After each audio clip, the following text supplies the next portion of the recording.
guys, dito na tayo ngayon guys sa 10th Avenue ng Caloocan guys. Pupunta tayo doon guys para bumili ng spare parts ng motorsiklo sa aking barakuan guys.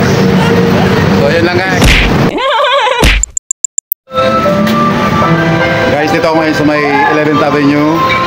Bali, pupunta ako ng 10th Avenue. Duman ako dito ako kasi from Novaliches. Sumay ako ng jeep papunta ng behind Blooming Street. So pupunta ako ng 10th Avenue para magtatanong-tanong mga pyesa sa motor dahil doon yung medyo murang bila ng mga motor at saka maraming spare parts doon guys dahil sa 10th Avenue. So bali motor ko guys ang way halimbawa yung kung halimbawa nasa parts ka ng Quezon City, so pwede kami sumakay ng jeep o kahit may service ka, baba ka ng yung papuntang Bonifacio, so baba ka ng Mercury Truck sa kanto na nabaan ko kasi iniwan ko yung motor ko sa ayaw ko dahil mainit sobrang mainit so nag-commute muna ako. So pagbaba ko ng 11th Avenue sa Mercury Truck, may footbridge sa taas, yun na yung 11th Avenue. Then lalakad ka na mga almost 5 minutes. Ito yung terminal ng mga jeep kung makikita nyo, ayun yung terminal ng jeep na nakaparada. Ayun guys, papunta ng 10th Avenue yan, dadaan 10th Avenue, mabagtasin nyo yung 11th Avenue, papunta ng 10th Avenue. So pagdating ng 10th Avenue, bababa ako doon dahil mag-encarga ako ng mga, doon ang bila ng mga pisa-pisa ng mga motor, any kinds of motorcycle parts, o kahit sabihin ng mga motor na mismo mga brand nyo nandoon guys. So bali naka-criminal sila dyan sa mismo ng Eulogio Rodriguez Elementary School. So madali lang hanapin siya guys sa mga nakatira na mga galing ng parts ng Quezon City or Balintawak, Muñoz. So kung magko-commute kayo, dito lang kayo doon guys sa Along Bonifacio. Baba kayo ng Mercury Truck, 11th Avenue, yun na yun guys. So come on guys, punta na tayo doon guys, sa guys. So ito na nga guys, papunta na tayo guys sa terminal ng jeep, papunta na, bababa ko ng 10th Avenue.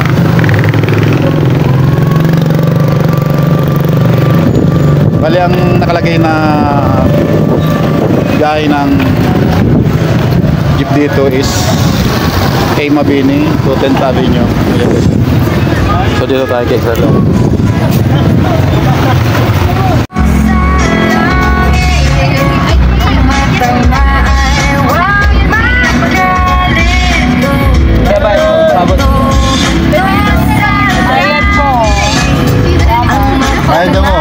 A few moments later. So guys, bababa na tayo guys. Ayan guys, makikita nyo guys yung LRT Railways guys. Dito yun sa may Rizal Avenue guys. Ayan guys, mga guys, okay ba guys? So dito tayo sa 10th Avenue guys.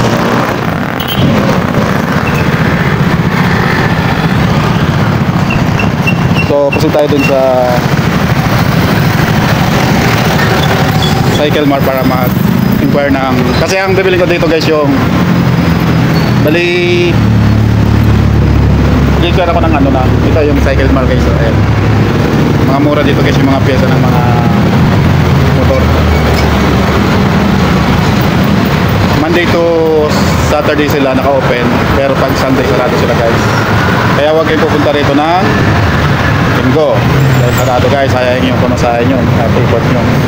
So ayan guys, sa tabi-tabi yung mga ano yan, bilihan ng mga pyesa. So yan guys sa along 10th Avenue at saka sa mga stress nya, ganun din guys mga bilihan ng mga pyesa guys. Halos buong gilid ng kalsada, mga establishment is bilihan ng mga parts ng motorsiklo, kahit anong klase guys, kahit mga motorsiklo guys, mga brand yun, marami dito guys. At saka mga kung anong mga klase ng kahit mga cover sa motor, lahat nandito guys. So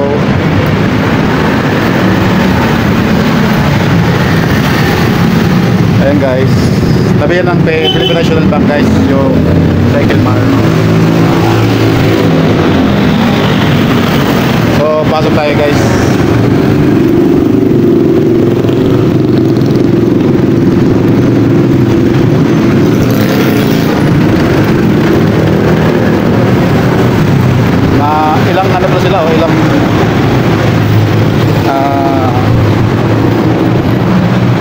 welding sila, oh. Mahaba. Ito yung mismong bilhan mga piyesa sa harap ng Honda, oh. Kabila, ito na yung cycle mark. Ito may security.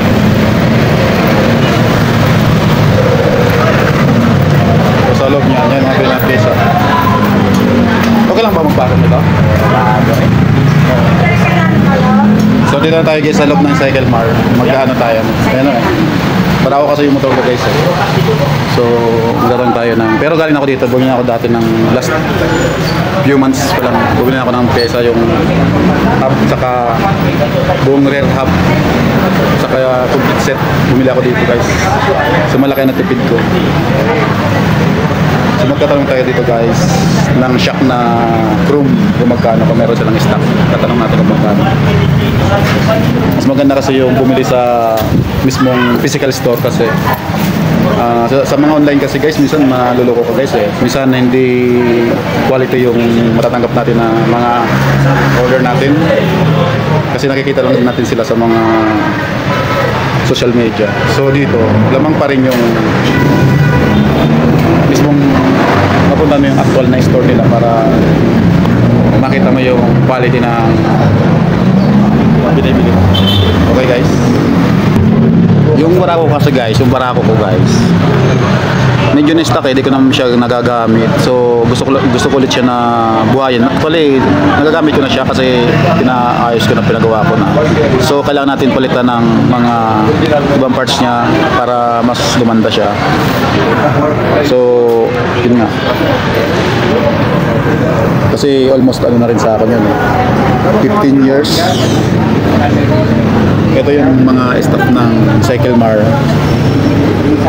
So basta dito guys, ang advice ko guys, dito yung mabibili yung mga parts na mas mura kaysa sa ibang tindahan. Yun lang guys. Bali sa bibili siya, nagtatanong siya sa akin about sa Papa Champion.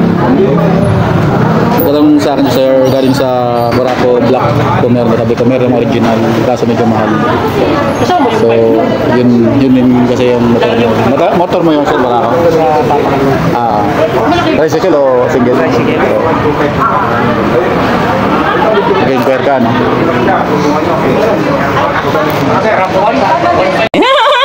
Magkano po? Set na po ba yun? May kasama na siya? Wala pa. Ano pa lang yun? Replacement lang. Kulang 900 dun siya. Kulang 900. Ay 9,000. Original pa yan. Yung black original. Wala pa yung ano niya, wala pa yung ano niya, no? Pero kung yung replacement Piston. matibay din po yung replacement. Agalang sa langis eh.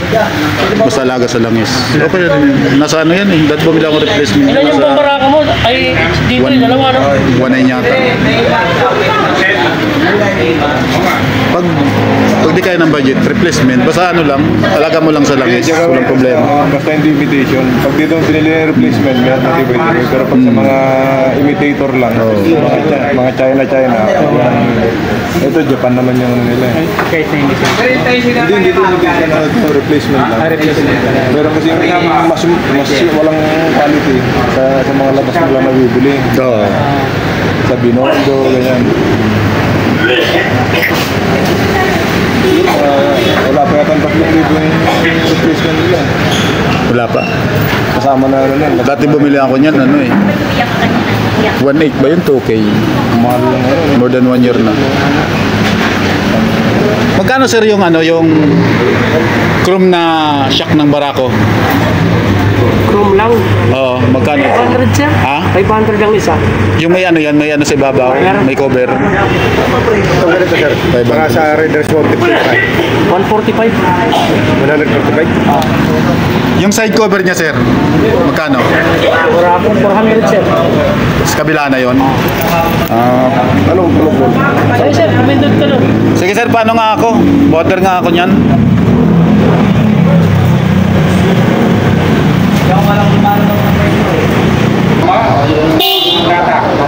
Magandang klase rin ba yun yung set?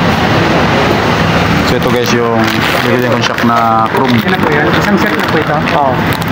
Bali 500 isa, bali sa isang Wala po siyang carton. Walang Sa isang carton, dalawang, bali 1,000, dalawang Isang piraso. Pag hindi Isang kayo pares. original, yan ang inaalok namin. Okay naman yan. May cover yan guys. Oh, So ito na guys, so dalawa. Dalawa yan guys, dalawa. Bali 1,500 isa. Sige sir, kunin ko na. pangalan. Gasket na. Yan yung So gasket. ito ni sir oh. Replacement lang siya kasi mahal guys yung original na block ng Barako. Bali almost 9K. So doon muna siya sa replacement. Ito. 1.4 lang siya. Pero complete set na yun. Ang tatak niya is Makoto. So guys, palabas na tayo guys. Nakabili na tayo ng chrome na shock ng Barako. Ito guys. Takan na natin yan.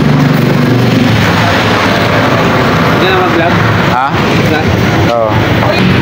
Okay guys, tapos na i-receive ng security yung resibo ng pinamili ko. So balis na tayo guys. Pauwi na tayo guys. O baka mag-alaga muna tayo guys.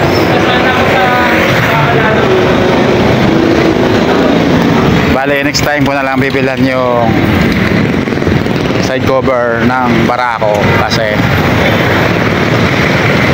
paubusan tayo ng budget. Hinay-hinay lang. Ngayon naman tayo ulit guys nakapag-vlog kasi matagal tayong nabakante. Nabakante ang ating channel sa field.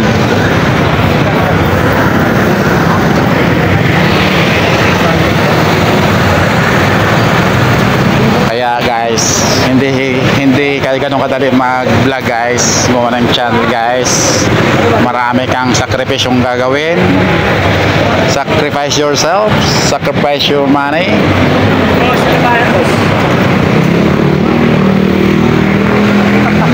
Vlogger ka, boss? Vlogger? Gusto mo lang. Ha? Malit ano lang, di pa naman Papa Charm TV. Yun, Papa Charm, shout out. Papa Charm TV.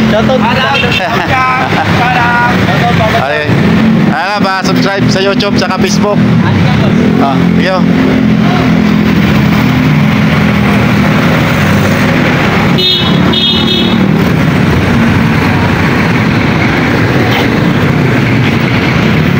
Sa mga panood dito guys, pa-support na lang yung channel guys. Para dumami, makakuha natin yung requirements ni Facebook at ni YouTube. Kasi sinasabi ko nga guys, hindi ganun kadali mag-vlog guys. Magsasakripisyo ka, may oras na dapat paglaanan mo. Kaya nga ang ginagawa ko, pag sa bahay lang ako, pag uwi ng bahay, magkanta-kanta guys.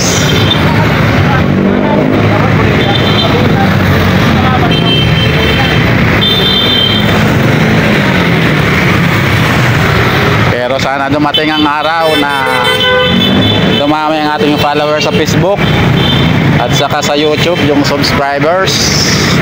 Meron din tayong TikTok kaso bago pa nga lang guys.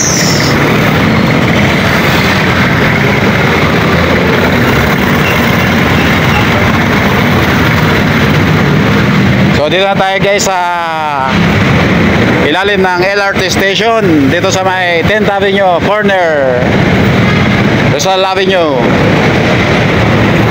papuntang Monumento, yung papunta ng right side na yan along the road side papuntang ayan guys, papunta ng Monumento at dito naman papunta ng Recto Avenue.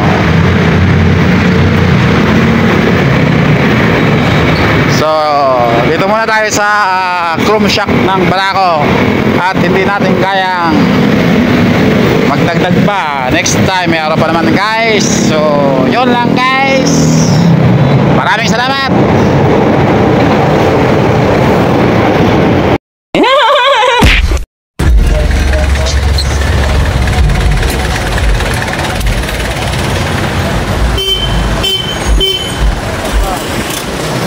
Ito na tayo guys, karating lang natin sa bayan ng Novaliches. Ang hirap guys, traffic. Almost 1 and 15 minutes ang biyahe ko mula sa, daman muna ako ng ano eh. After ko dun sa 10th Avenue ng Caloocan, dahil ka bumili ako ng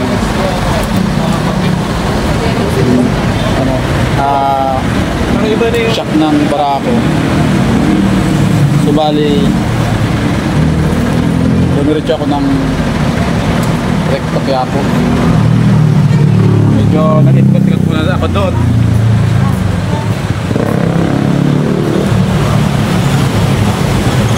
Ganit ko muna yung kaya nga. So ito, bitbit ko yung pinamili ko na shock. So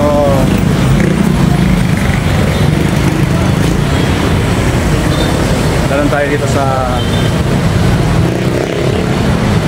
bahay ko guys, dito sa Novaliches, para makita nyo yung bahay ko guys. Dito tayo sa loob ng mga stall commercial.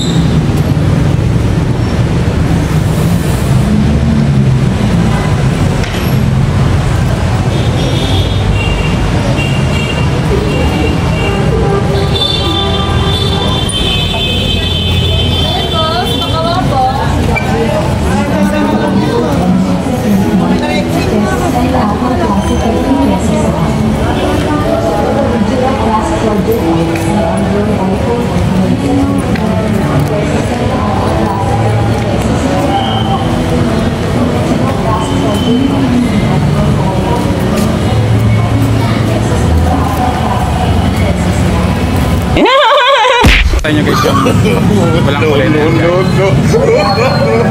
Yan guys ang bahay ko dyan guys.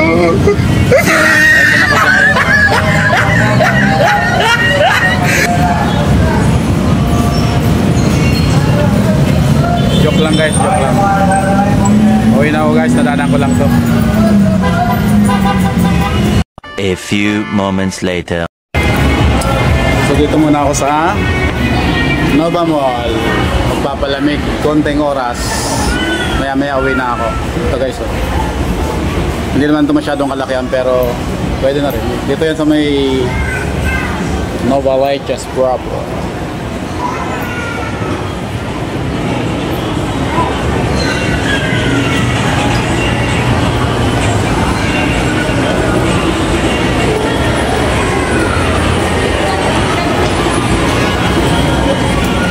Later. Yeah. Papalamig muna tayo dito ng may inom. Ito tayong alfresco. Alfresco. Ito yung front ng ng Sogo Hotel. Alfresco area.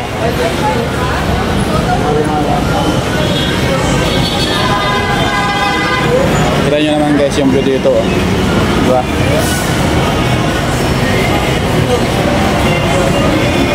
From the Alfresco second floor, makikita mo yung third floor pa, third floor. Makikita mo yung view sa baba ng pinaka-sentro ng Novaliches. Ayan mga sasakyan guys, oh.